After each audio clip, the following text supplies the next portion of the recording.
अब आज अपना लोग जो है सो क्लास 9th में चैप्टर त्रिभुज है। ठीक है, चैप्टर का नाम क्या है? त्रिभुज। एक्सरसाइज क्या है? 7। तो जितना भी बात इससे रिलेटेड है उसको सबसे बेसिक चीज जो रहेगा उसको समझेंगे। एकदम अच्छा से समझना है, कोई भी चीज समझ में नहीं आएगा तो उसको पूछना है तुम लोग को। ठीक है, तो देखो सबसे पहले बात निकल के आता है तुम्हारा कि त्रिभुज क्या है। ये त्रिभुज। आज ये सबका नोट नहीं हुआ, सब अपना नोट करते जाना। इसमें जो एक्स्ट्रा चीज जो लिखेंगे वो भी सब तुम लोग को नोट करना है। ठीक है, तो कह रहा है त्रिभुज। तो देखो नामे में छुपा हुआ त्रि माने क्या होता है? तीन। त्रि माने तीन और भुज माने भुजा, यानी कि तीन भुजाओं से घिरी हुई या बंद आकृति को ही क्या बोलते हैं? त्रिभुज बोलेंगे। देखो यहाँ पे लिखा हुआ भी है, तीन प्रतिच्छेदी रेखाओं द्वारा बनाई गई बंद आकृति। कैसा आकृति होना चाहिए? बंद आकृति। बंद आकृति एक त्रिभुज कहलाती है। बात को समझो। बोला बंद आकृति, तो यहाँ पे लिखने का प्रयास करते हैं। जैसे मान लो ये है, ऐसे दे दिए, तो क्या ये त्रिभुज है? नहीं। तो ये त्रिभुज नहीं है। क्यों नहीं है? तो कहोगे कि सर जी बंद नहीं है, तो इसलिए ये त्रिभुज नहीं है। बात समझ में आया? मान लो कि जैसे तीन को तो भुजा है इसमें भी, लेकिन बताओ ये त्रिभुज है? नहीं। तो त्रिभुज नहीं है। तो क्या कहोगे? ये तो ओकरो से यार बंद नहीं है, तो इसका मतलब ये भी त्रिभुज नहीं है। तो इसका मतलब ये भी त्रिभुज नहीं है। अब यहाँ पे देखो, क्या ये जो है ये त्रिभुज है? हाँ है। काहे कि तीन भुजा से है, घिरा हुआ है, तो त्रिभुज होगा ही होगा। तीन भुजा से है, घिरा हुआ है, बंद है, तो त्रिभुज होगा ही होगा। इसमें कोई दो राय नहीं है। बात क्लियर है? तो चलो अब आगे देखते हैं यहाँ पे कि जैसे मान लो कि एगो हम ऐसा बनाना चाहते हैं कि जैसे एगो यहाँ दे दिए, एगो ऐसे दे दिए, तो क्या ये त्रिभुज है? ये तो है। और ये है कि नहीं है? तो ये भी है, ये भी त्रिभुज है। तो देखो मेन बेसिक क्या हो गया? फंडा। मेन बेसिक फंडा हो गया कि त्रिभुज में जो है ना सो तीन भुजा होना चाहिए और तीनों का तीनों एक दूसरे से सटल रहना चाहिए। यानी कि त्रिभुज जो बने तो उसके अंदर वाला भाग क्या होना चाहिए? बंद होना चाहिए। बात जा रहा है? कभी भी आप त्रिभुज नाम सुनेंगे तो दिमाग में सीधा सीधी से आएगा वो ऐसे बंद तीनों तरफ से, कि नहीं आएगा? तो इसी को क्या बोल देंगे? त्रिभुज। देखो ये सब चीज एकदम बेसिक है। तुम लोग को जैसे 9 क्लास में पढ़ले रहोगे तब नहीं यहाँ पे 10th पे जाओगे तो फिर इसको हमको ज्यादा उतना डिटेल से नहीं समझाना पड़ेगा। ठीक है, तो बात समझ गए ना त्रिभुज किसको कहते हैं? तो अब यहाँ पे समझना है कि त्रिभुज में जो है सो देखो क्या कहा, एक त्रिभुज बनाए। तो अब त्रिभुज बनाएंगे तो इसमें क्या क्या चीज बनेगा? तो कह रहा है एक त्रिभुज में तीन भुजाएं होते हैं। तो भाई साहब भुजा किसको कहते हैं? भुजा। तो देखो ये जो यहाँ से यहाँ सब जो देख रहे हो, ये जो यहाँ से यहाँ जा रहा है, यही क्या है? भुजा है। तो देखो एक भुजा यहाँ पे है, एक भुजा यहाँ पे है और एक भुजा यहाँ पे है। तो त्रिभुज में भुजा कितना है भाई साहब? तीन भुजा। तो इसका नाम क्या क्या हो सकता है भुजा का? तो देखो नाम कैसे देते हैं। ये ए से यहाँ जा रहे हैं ना बी, तो इसका मतलब एक नाम क्या हो गया भुजा का? ए बी नाम हो गया। दूसरा बोलो तुम लोग, AC है ना? क्या हो जाएगा यहाँ पे? BC भी होगा, AC भी होगा। क्या हो जाएगा? BC। एक भुजा का नाम हो गया तुम्हारा BC। उसके बाद एक और भुजा का क्या नाम हो जाएगा? AC। इसको CA भी लिख सकते हैं, कोई दिक्कत नहीं। AC भी होता है और इसको CA भी लिख सकते हैं, AC। बात क्लियर है कि नहीं क्लियर है? तो त्रिभुज में कितना भुजा? तीन भुजा। और तीन भुजा को नाम कैसे लिखेंगे? यानी कि जहां से जहां तक लिखना है ना, तो जैसे इस भुजा को बताना है हमको कि ये भुजा है, तो इसको यहाँ से लेके यहाँ तक का दूरी तय करना पड़ेगा। तो इसलिए उसका नाम क्या हो जाएगा तुमको? AC। अगर मान लो कि ये वाला नीचे वाला भुजा को दिखाना चाह रहे हैं, तो नीचे वाला भुजा तो यहाँ से यहाँ तक न गया हुआ है जी, तो इसका नाम जो देंगे तो कहाँ से होगा? यहाँ से लेके यहाँ तक हो जाएगा। क्या हो जाएगा? यहाँ तक हो जाएगा, यानी कि शुरू से लेके अंत तक हो जाएगा। अब मान लो ये वाला भुजा को दिखाना चाह रहे हैं तो ये क्या हो जाएगा? AC हो जाएगा। बात क्लियर है? तो चलो अब बात करते हैं कोण का। तो कोण माने एक होता है कोण, एक होता है कौन। तो कौन नहीं बोल रहे हैं, कौन। क्या बोल रहे हैं, कौन बोल रहे हैं। तो कौन मतलब हाँ, कौन माने कोना, सही बोला, ठीक है। कौन माने कोना। तो कोना कैसे बनता है, दो वो चीज जो है कहाँ गया, जैसे मान लो यही पेन है, तो जैसे मान लो कि यहाँ पे दिखाते हैं कि यह अभिनय है, तो यहाँ पे सटाए, तो देखो यहाँ पे बन गया एड की तरफ से, है ना, हाँ बना ना यहाँ पे। तो यही क्या हो गया तुम्हारा कौन। तो जहां जहां पे, इसका मतलब जहां जहां पे ऐसा बनेगा तो उसको कहोगे गुरुजी कौन बन रहा है, क्या बन रहा है, कौन। तो देखो एक कौन यहाँ पे बन रहा है, ठीक है, एक कौन यहाँ पे भी बन रहा है और एक कौन यहाँ पे भी बन रहा है, ठीक है। जो सब एक्स्ट्रा बात सब लिख रहे हैं तो सब अपना नोट करते हुए जाओ, समझ लो बात, इसको नोट करते हुए जाओ एक्स्ट्रा बात को। तो यहाँ पे क्या बन रहा है, कौन बन रहा है, कौन बन रहा है, और यहाँ पे भी कौन बन रहा है। जब बोलेंगे देखने के लिए सीधे सब चीज छोड़ छाड़ के बोर्ड पे देखना है, ठीक है, उतारते जाओ, नोट करते रहो। हाँ हाँ जी, हाँ ठीक है। तो यानी कि सारा का सारा लिखना है, बात क्लियर है। पहले जो काला वाला उसको उतार लो, उसके बाद तुम लोग इसको लिखना। तो कौन कितना हो गया बताओ, कौन भी कितना हो गया भाई साहब, तो कौन भी तुम्हारा 3 हो गया। तो कौन में थोड़ा सा देख लो, 1 मिनट, कौन में थोड़ा सा देख लो, इंतजार करके रुको, देखो कौन कैसे बना है, इसको समझना बहुत जरूरी है। देखो कौन को लिखने का स्टाइल 2 तरह से है विद्यार्थी, यहाँ देखो पहले, कौन को लिखने का स्टाइल कितना तरह से है, 2 तरह से है।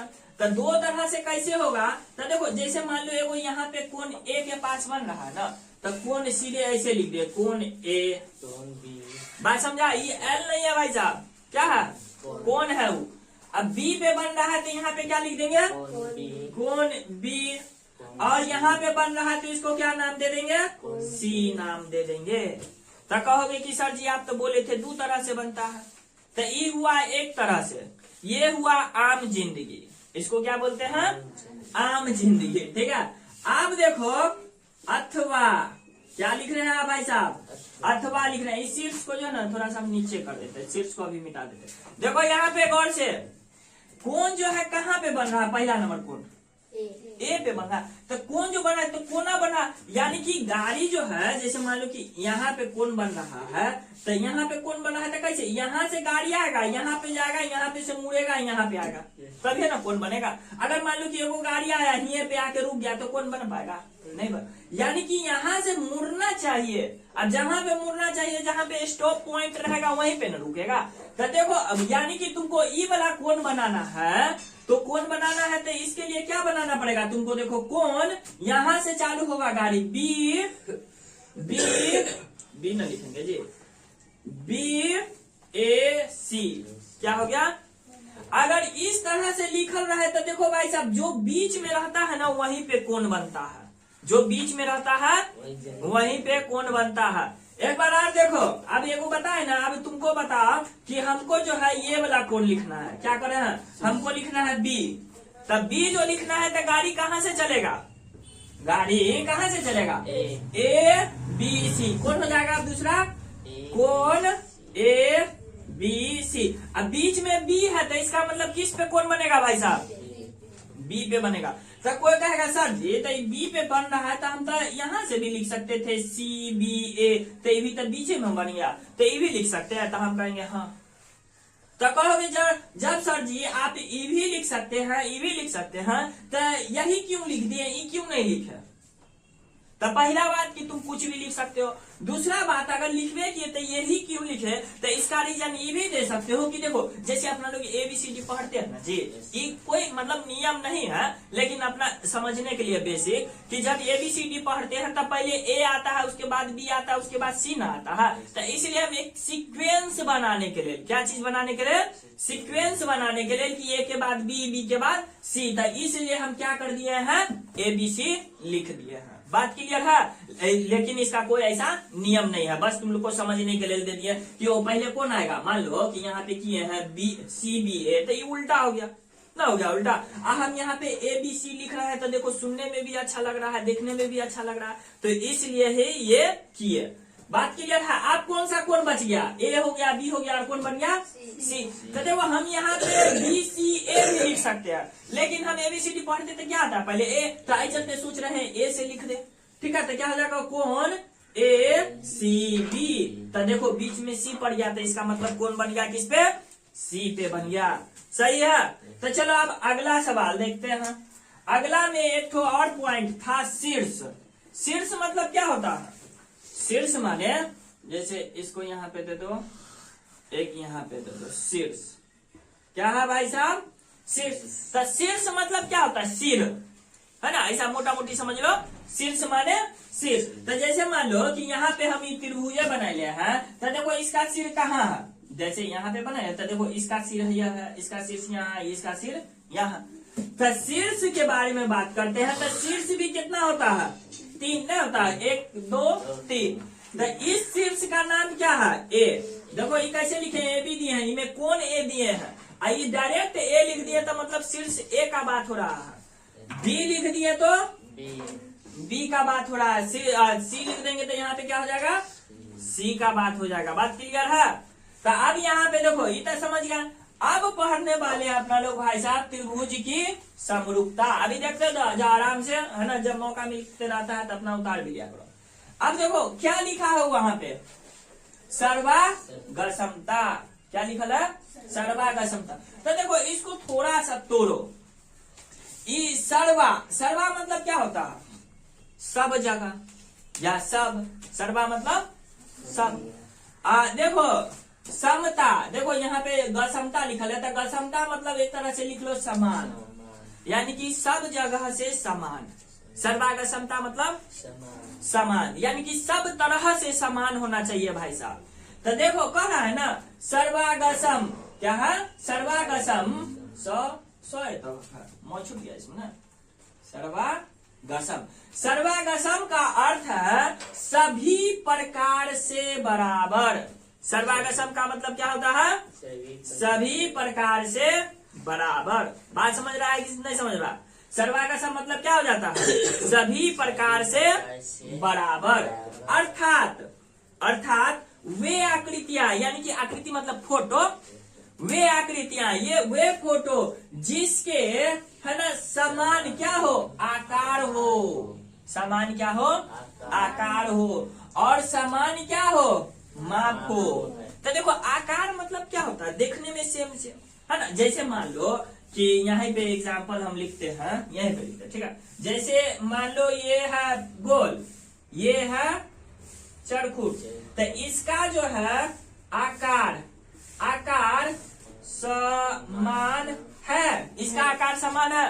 तो सर जी एगो है गोल, एगो है चरखुट, तो आप इसको आकार समान कैसे बोल दे रहे हैं, है ना, नहीं है ये समान, क्या हो जाएगा, ये समान नहीं है। तो देखो अब यहाँ पे देखो, अगर मान लो ये बना देते हैं गोल, ये भी बना देते हैं गोल, देखो बड़ा छोटा उससे कोई मतलब नहीं, लेकिन इसका आकार क्या है भाई साहब, समान है। आकार क्या है इसका, इन्हें कौन लेना कि अंडा की तरह बन गया है, थोड़ा सा मतलब ये अति हो जाता है ना।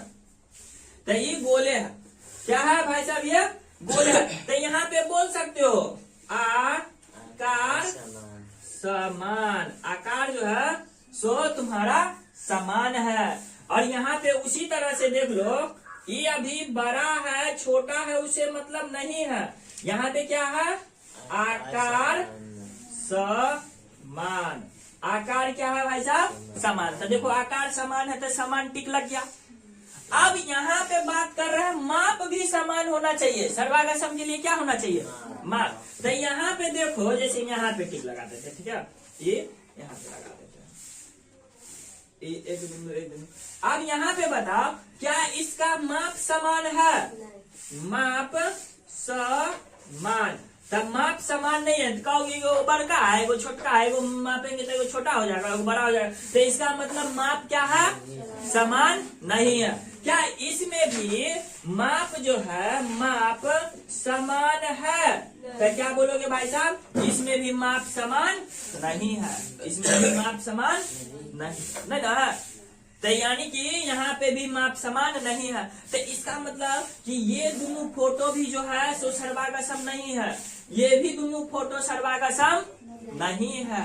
लेकिन अगर मान लो कि तुमको हम यहाँ पे बना दिए, जैसे यही वृत्ते बना देते हैं, ठीक है, और यहाँ पे भी वृत्ते बना देते हैं। अगर मान लो इसका त्रिज्या दे देते हैं r बराबर 5, इसका भी यहाँ पे दे देते हैं, यहाँ पे भी त्रिज्या r बराबर 5 सेंटीमीटर, कुछ भी मान लो सेंटीमीटर है। तो देखो इसका क्या बोलोगे कि सर जी, तो इसका जो है सो कहाँ गया, आकार है ना, आकार क्या है इसका, आकार समान, आकार समान है।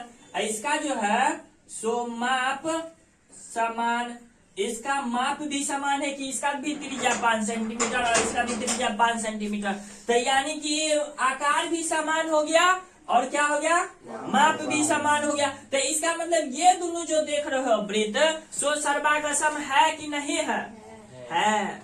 ये वृत्त क्या है, सर्वागसम है। तो देखो अभी हम वृत्त के लेकर के उसके बाद चतुर्भुज को लेकर के हम समझा पाए कि क्या है, यही नियम किस में लागू होता है, त्रिभुज में भी यही नियम क्या होता है, हाँ यही नियम किस में भी लागू होता है, तो त्रिभुज में भी यही नियम लागू होता है। कि अगर त्रिभुज में कहाँ पे लिख दिया, ठीक है, हम यहाँ पे कलर को चेंज करके लिख देते हैं भाई साहब, ठीक है। यहाँ पे जो है सो त्रिभुज में भी क्या होता है, वही बात होता है कि अगर मान लो थोड़ा सा छोटा सा बना रहे हैं, काई की जगह नहीं बचा है, तो देखो यहाँ पे भी अगर ई बना दे रहे हैं, ई अगर 5 है, ये भी 5 है, ये भी 5 है, ये भी 5 है, ये भी 5 है, ये भी 5 है, तो यानी कि मतलब हम ये बोल सकते हैं कि ये दोनों त्रिभुज क्या है, तो सर्वागसम है।